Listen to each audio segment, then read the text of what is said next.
É um dos homens de negócios mais controversos da Ucrânia. Multimilionário Dmytro Firtash, com negócios do gás e todo o setor energético no mundo inteiro, vive atualmente na Áustria a contas com a Justiça e aguarda decisão sobre o pedido de extradição para os Estados Unidos, onde é acusado de suborno e corrupção. Firtash se diz inocente.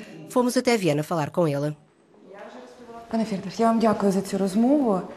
Sr. Firtash, bem-vindo e obrigada por falar connosco. Começo por lhe perguntar a sua opinião sobre a situação política e económica atual da Ucrânia.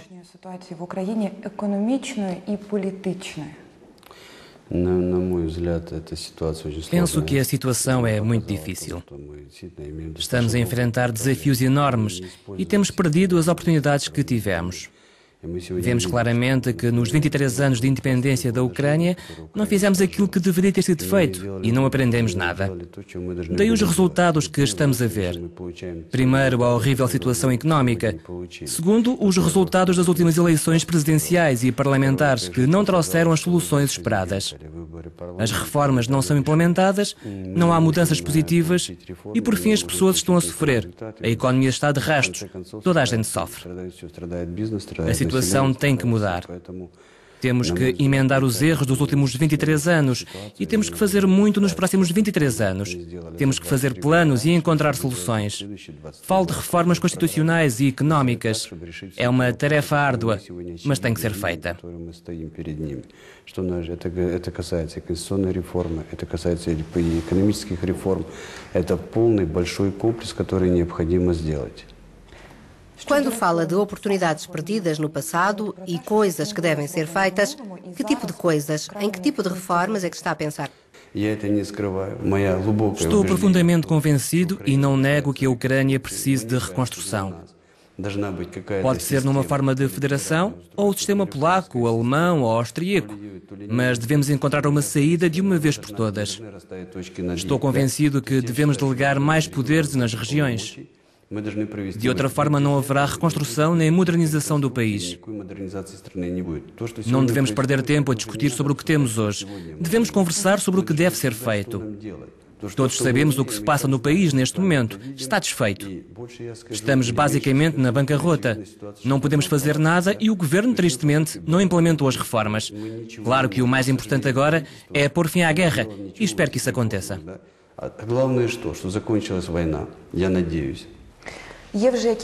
Há um certo número de reformas já iniciadas e anunciadas pelo governo.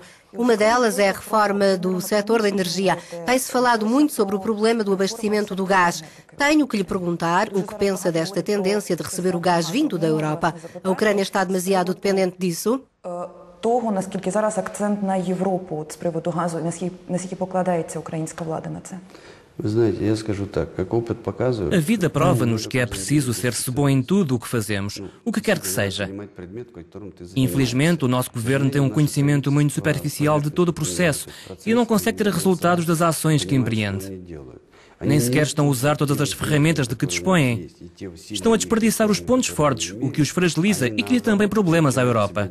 Porque continuamos a dizer que não podemos passar sem o gás da Rússia, o que é totalmente mentira. Não é verdade?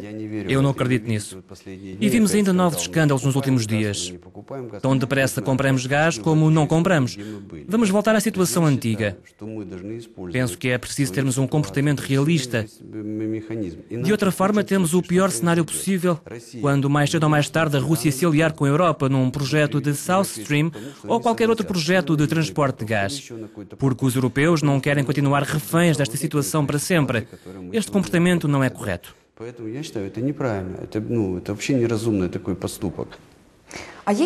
Há uma terceira opção. Quando se fala do gás, ouvimos muitas vezes que a solução será nem a Rússia nem a Europa. Temos outra opção?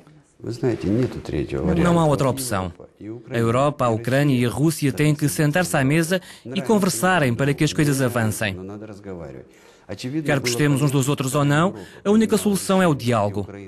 Era óbvio que, quando a Europa e a Ucrânia discutiram o acordo de associação, os interesses da Rússia não deviam ter sido ignorados. Era importante para a Europa ter falado com a Rússia E a Ucrânia deveria ter feito o mesmo. O que estamos a assistir hoje é o lado político do acordo de associação, mas a parte económica foi adiada por mais 1 ou 2 anos. E só agora é que começaram a falar com a Rússia. Para que é tanto espalhafato? Devemos sentar-nos e falar dos problemas e das reservas de todos. O que quer a Rússia, o que quer a Ucrânia e o que quer a Europa. Haja um diálogo franco e aberto. O que precisamos é de unidade, de um grande mercado comum. E não importa se o construímos de Lisboa até ao leste ou do leste até Lisboa. Uma questão ainda sobre o fornecimento do gás. O ministro ucraniano da Economia, numa entrevista à Euronews, disse, entre outras coisas, quando falava sobre os negócios com a companhia russa Gazprom, que agora não há intermediários, que a Ucrânia negocia diretamente com a empresa e mencionou também a sua companhia, a Rosh-Ukrenergo, que era o intermediário entre Kiev e a Gazprom. O que tem a responder ao ministro que diz que sem intermediários é muito mais transparente? Deixe-me responder-lhe com outra questão. O que é que acontece quando se eliminam os intermediários e tudo fica mais claro? Pelo menos deveria haver garantias de distribuição e uma verdadeira política de preços, não? E o que é que vemos hoje? Não me interprete mal. Eu não sei o que é que o ministro queria dizer. Não quero criticá-lo. Não seria correto. Mas posso dizer-lhe que enquanto a Rosh-Ukrenergo operava, nunca houve problemas nem ameaças ao fornecimento do gás. A Europa recebia o seu gás, os depósitos de gás da Ucrânia estavam cheios e o preço para a Ucrânia eram $179 por 1000 metros cúbicos. Não sei do que fala o Ministro da Economia, mas aconselho-o a começar por trabalhar no orçamento do país antes de mais. Não sei o que é que quer dizer, mas não me envergonho de nada. Nunca ganhei dinheiro na Ucrânia. Ganho dinheiro fora do país e invisto na Ucrânia. Não posso passar sem lhe falar da investigação nos Estados Unidos. Em que ponto é que está? Primeiro, não faço comentários sobre o assunto. Não é porque não queira ou não esteja preparado, mas porque os meus advogados não me permitem.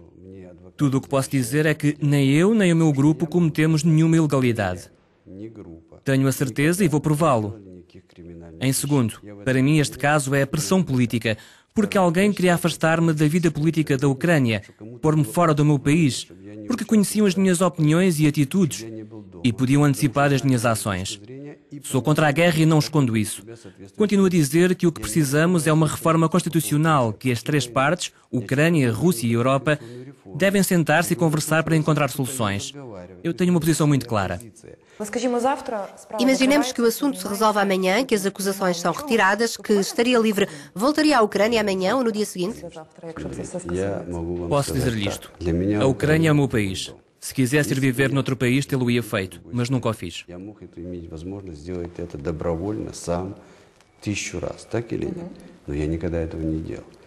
Sem ambições políticas, imagina-se no centro da ação política, não na sombra ou nos bastidores. Não, nunca estive envolvido na política, nem nunca tive ambições de tornar-me um político ou num membro do governo. Primeiro, porque não sei como isso se faz. Não é nada porque tenho apetência. Gosto de ser empresário e é isso que eu faço.